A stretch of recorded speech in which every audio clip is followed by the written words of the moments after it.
뉴스리포트입니다. 지난주부터 이어진 초미세먼지 대란.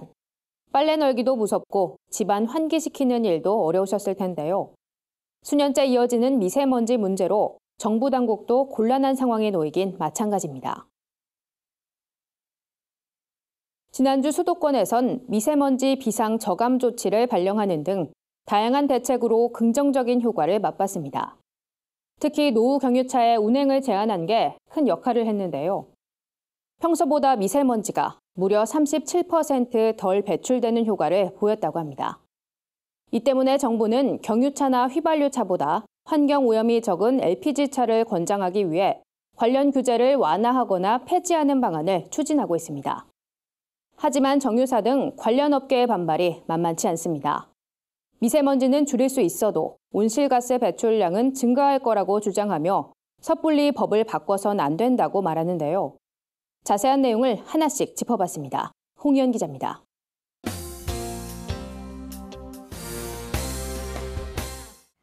현재 LPG 차량은 택시나 렌터카 등 일부 차종의 사용자만 구입할 수 있습니다.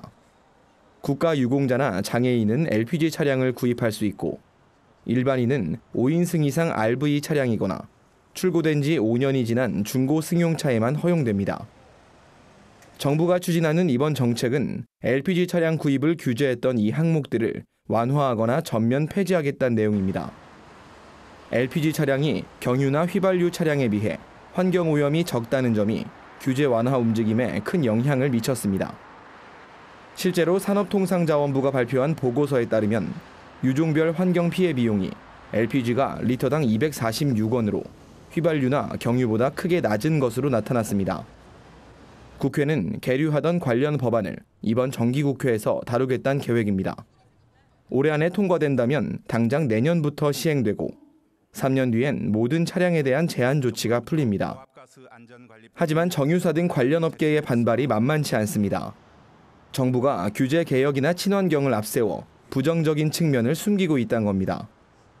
정유업계는 LPG는 경유나 휘발유보다 연료 효율이 낮기 때문에 더 많은 온실가스를 배출할 거란 주장을 펼치고 있습니다.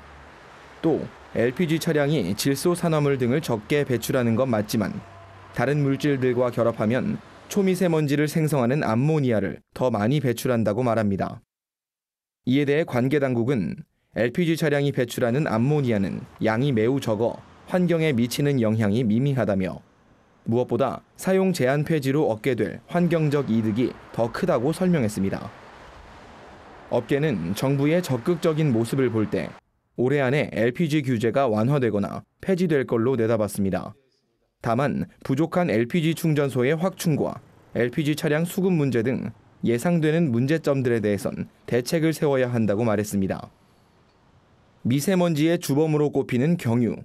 하지만 지난 2009년 당시 이명박 정부는 이른바 클린 디젤 정책을 펼치며 경유차를 친환경차에 포함하기도 했습니다. 지금은 공식 폐기된 정책이지만 정부의 탁상 공론이 오늘의 결과를 낳았다는 비판은 여전합니다. 정부가 적극 추진하는 LPG 규제 완화 정책. 실패를 막기 위해선 관련 업계의 의견을 적극 수렴한 심층적인 연구 과정이 필요해 보입니다. 구티비 뉴스 홍우연입니다.